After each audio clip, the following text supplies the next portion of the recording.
Niche. What is the definition of niche? That is a specialized segment of the market for a particular kind of product or service. I will be pronouncing it niche because that's how it's listed in the dictionary, according to my Google search. However, I don't care if you call it niche, but I was raised calling it niche. This is Megan McCrory, and this episode of Becoming a Health Coach, we're talking about niches because that word is constantly in our vocabulary as a coach. So a niche is very helpful when it comes to finding clients, which is another big topic that coaches and any actually service-based industry struggle with, is finding clients. So for this episode, I'm just going to pop through probably around 20 or so niches that are kind of popular in the health coaching area. And I'm really curious if you have a niche that's not on today's menu. I'd really love if you go to my website and pop it in my comments and let me know what your niche is. It is absolutely fantastic to hear and learn about very specific niches because I think you can have a niche inside of a niche, even, definitely. So for example, starting off with our first most popular niche is the weight loss and management, which means just helping your clients achieve and maintain a healthy weight through, your personalized coaching with them.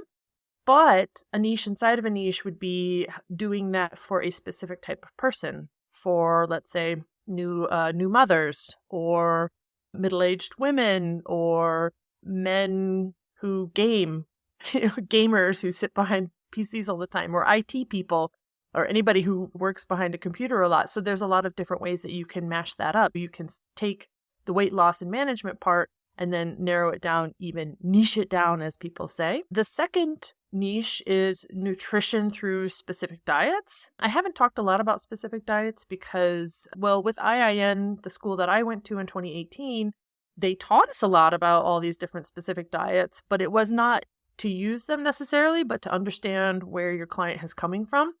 However, I think that there are some really popular niches in there. For example, if you are a adamant vegan or vegetarian, and maybe your service could be to coach people into that lifestyle of eating, for example, ketogenic, paleo, etc. There are some specific reasons why you might coach someone into like a paleo or ketogenic diet. For example, pre-diabetics or type 2 diabetics who have been told that they need to lose weight. Paleo and ketogenic diets have been proven to really rapidly have weight loss to help type 2 diabetics and pre-diabetics lower, for example, their therapeutic drugs and so on. The third niche that we're going to talk about is fitness and exercise coaching. Now, this is more on the lines, I would say, of someone who has some specialized additional training in fitness and health coaching. That's where you really design a personalized exercise program, or you're promoting an active lifestyle in some way. There are health coaches that also do that, but I feel like those are people who are already coming from a fitness industry, which is great. So if you started in the fitness industry somewhere else and then you're adding health coaching on to that, that is great. Stay in that zone. I mean, that's a niche in itself. And who might be interested in that? So I can think off the top of my head two. One would be someone who really wants to learn how to do fitness, but has never actually done fitness in the past. Like, they were just never a sporty person growing up, or maybe they were injured and they now are scared to start off again. So that could be a really good place for you to start. The second are people who have been working out and kind of hit a plateau and they need another coach. And I feel like fitness and exercise coaching is like more in the traditional realm of, again, like sports coaching, where you tell them what to do. Most of the health coaching we talk about is the kind of coaching where you help a person uncover behavior traits, behavior modification things, and why they do things the way they do things to help them change their behavior to get to the goals that they want to. So fitness and exercise coaching are definitely like a little pocket in its own, I would say, in health coaching. Niche number 4 is stress reduction and wellness. So this is really providing strategies to manage stress and improve overall well-being and promoting that balanced lifestyle. I know somebody who does this, and her name is Andrea Cristancho. I'll leave a link for her in the show notes. And her niche is literally how to manage stress and improve well-being for entrepreneurs. It's very specific, and she does a really good job of maintaining that specificity. And then now she's carved out that niche for herself. And her philosophy is the No Hustle Club. So that's a good niche to be in, because it feels like that a lot of people want to reduce the stress, or at least manage stress, because we can't get away from stress, and there can be good stresses. So I could go on a lot about stress, but that would be the niche number 4, stress reduction and wellness. Our niche number 5 is mindful eating as a niche. So coaching clients on developing a healthy relationship with food and helping them cultivate mindful eating habits. Again, that's very specific, but on the other hand, there's a lot of people that have a bad relationship with food. And doing this specific type of coaching, you're not coaching them on a specific diet. You're not coaching them on what to eat. You're actually coaching them on how to eat. What they're eating doesn't necessarily matter as much, but how they're eating and creating that healthy relationship with food. Niche number 6 is chronic disease management. Now, this one, again, is also a bit more specialized. So specializing in coaching for individuals with specific chronic conditions, such as diabetes, heart disease, or other autoimmune diseases. I feel like the health industry doesn't take care of chronic disease management patients as much as they could or much as they should. And so these patients might be looking for alternative ways and alternative means to help them cope with their chronic disease. I was in the diabetes industry for 17 years, and type 2 diabetes, prediabetes is a bit of a passion of mine. And I still think about being basically a pre-diabetic coach, somebody who has diabetes running in the family or has been diagnosed with prediabetes, and helping them very specifically and very consciously change their lifestyle to avoid developing type 2 diabetes. And the problem with these chronic diseases is, depending on when the person starts to focus on it, sometimes it can be too late for some things, right? So type 2 diabetes, for example, the longer you wait, the more damage the pancreas gets, and the less likely it is that you'll be able to reverse those effects and stop using therapeutic drugs. Whereas if they started with a pre-diabetic diagnosis, then they would have the opportunity to avoid those things. So chronic disease management is really incredible. And if you have a background in any of those things, I feel like sometimes nurses who have left the nursing field, or anybody who's a subject matter expert in these areas, would be good for coaching. And within the confines of our limitations as coaches, really what you're doing is helping them manage every day and how to make every day a little bit better. You're not their doctor, you're not their nurse or healthcare provider. So you just want to make sure that you keep those in mind, unless you are a professional in that way. Number 7 is digestive health, addressing issues related to gut health. We've talked about that before on the podcast. That could be things like irritable bowel syndrome, other digestive or disorders. There's a lot going down there in the gut. Could just be a healthier gut. Maybe you get bloated a lot. I know a few people who focused on digestive health specifically, and it is a complicated zone to play in because it's complicated for physicians because there's so much going on down there.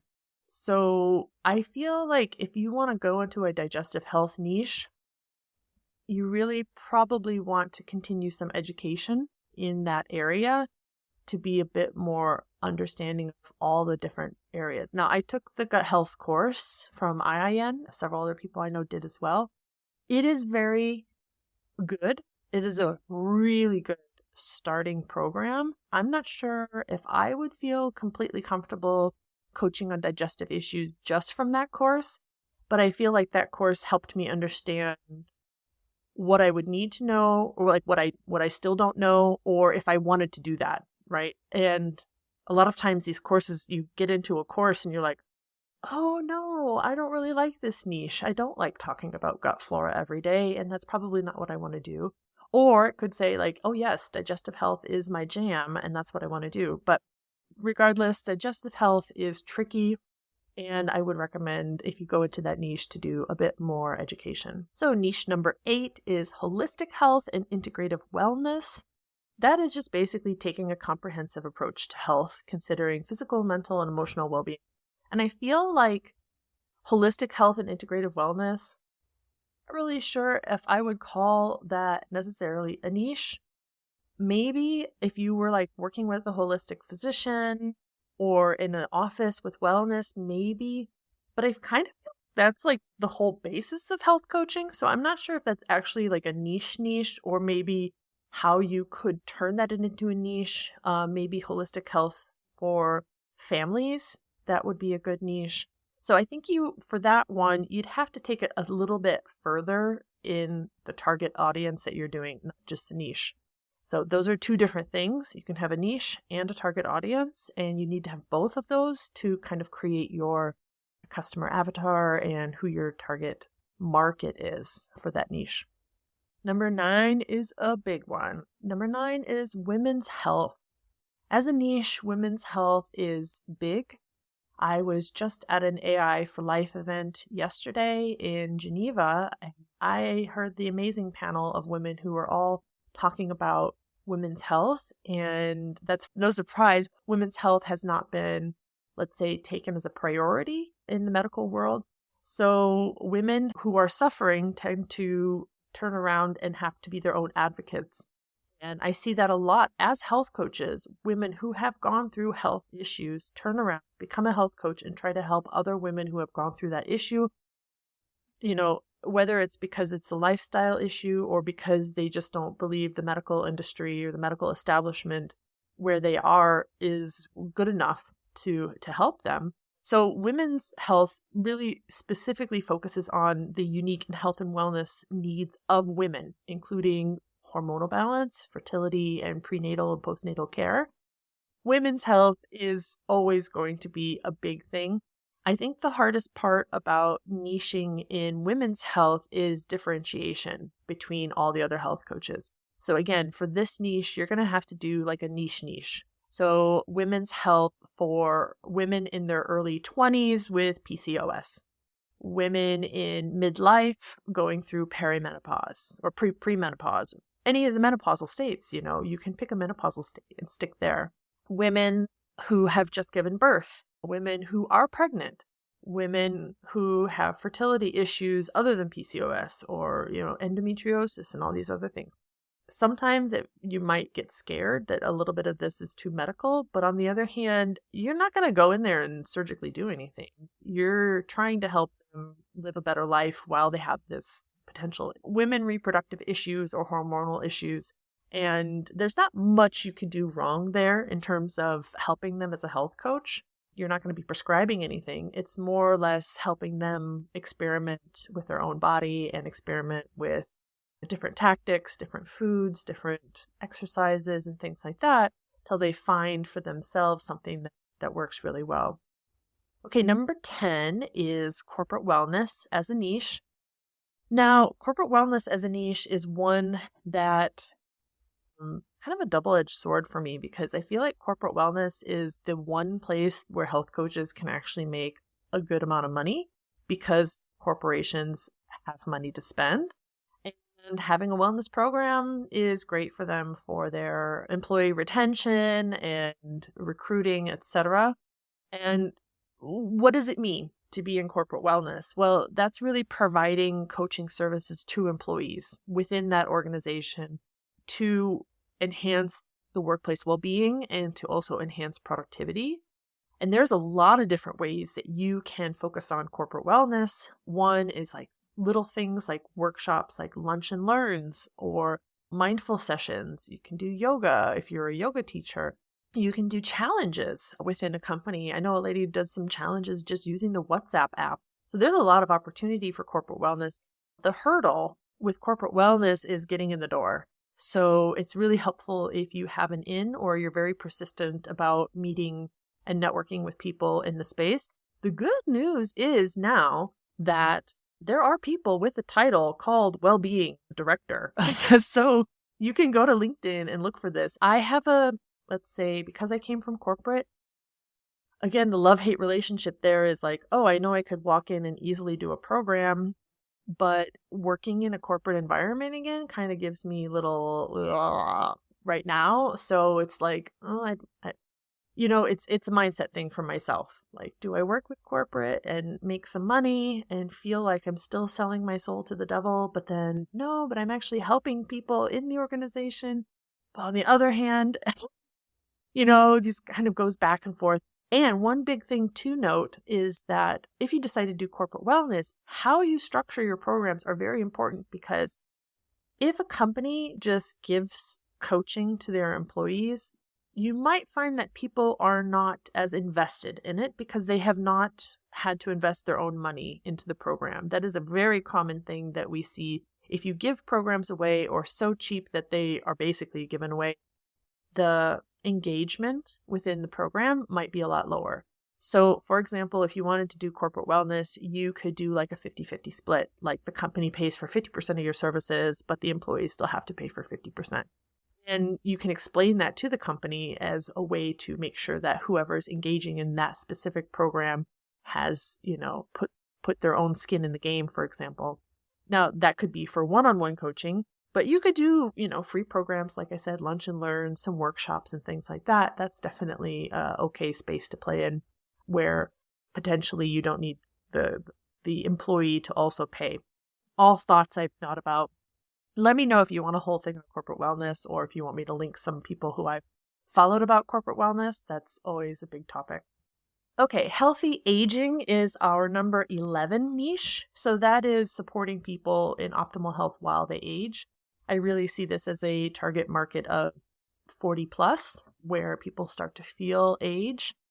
And yeah, that's a niche. I'm not sure if I have much to say about healthy aging as a niche. I haven't seen so many listed as healthy aging. So maybe there's some opportunity there. We're going to go right into number 12, which is sports nutrition.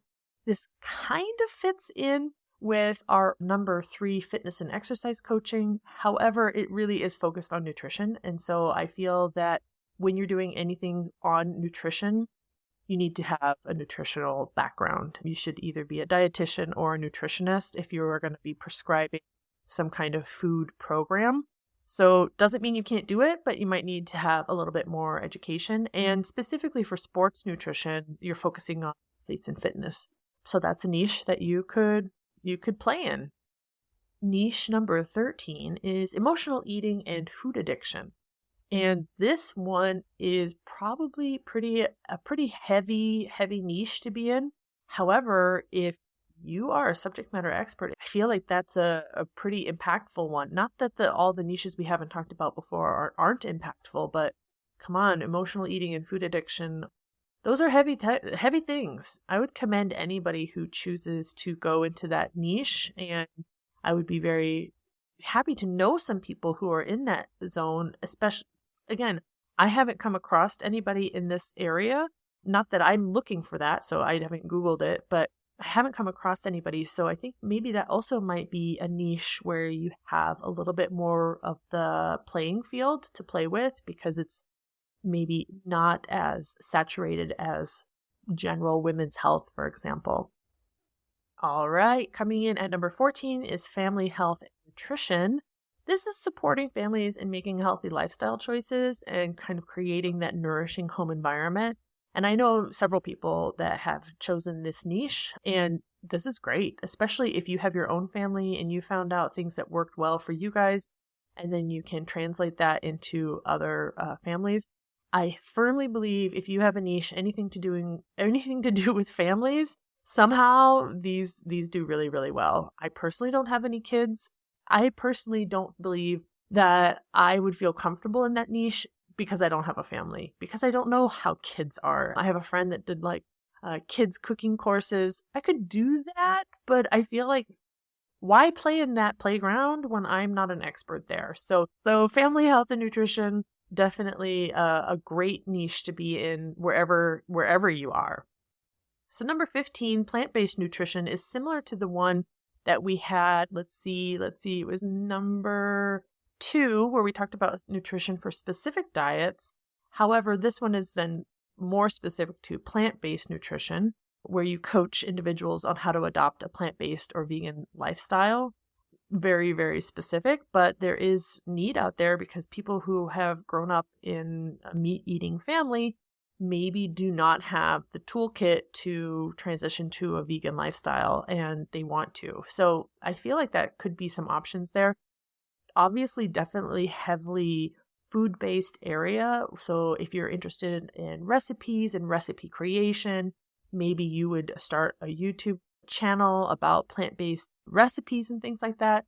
And that could be a good way to build an audience for being a plant-based nutrition coach. And in this sense, I wouldn't use the word nutrition in the same sense as a nutritionist, because you're effectively just teaching them how to cook in a vegetarian or vegan lifestyle. So it's not necessarily like you're telling them what to eat at a nutritional level, like your macros and your micros and things like that.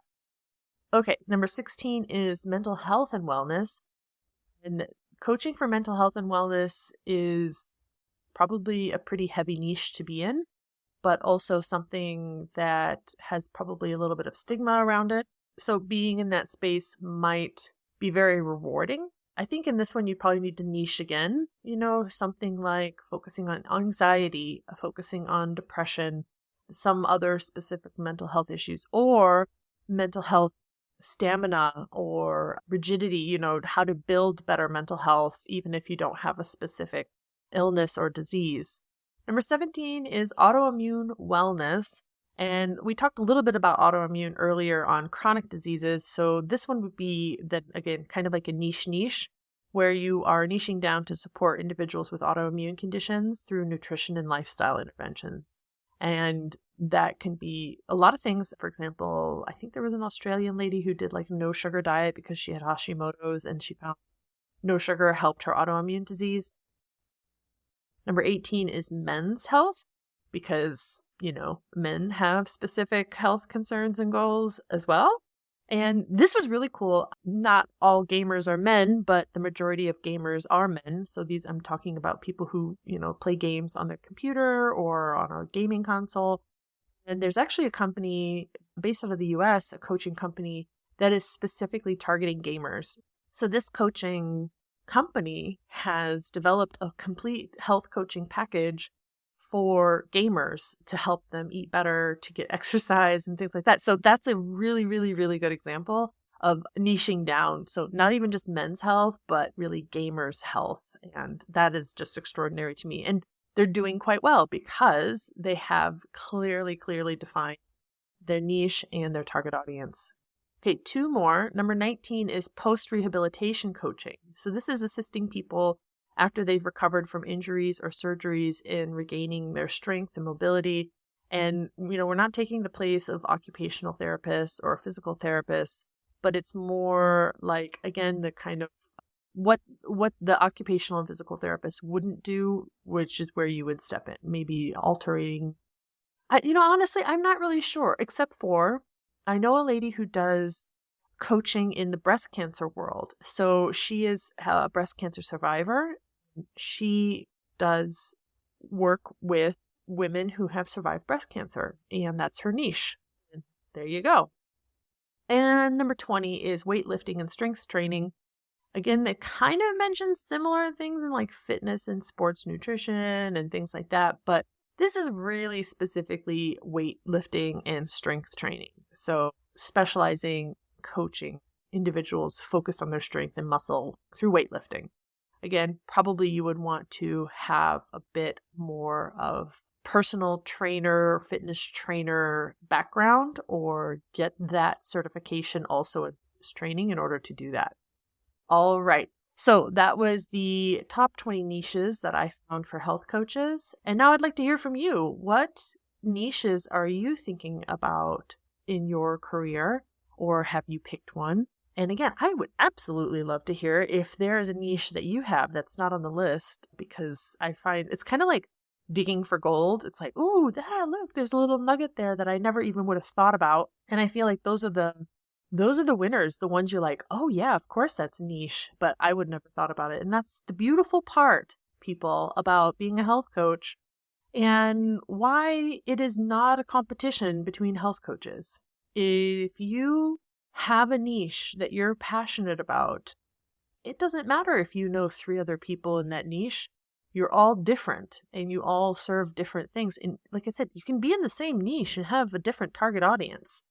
3 of us can all be in women's health and targeting completely different people within women's health. So keep that in mind. We will talk maybe in another episode about target audience or customer avatars.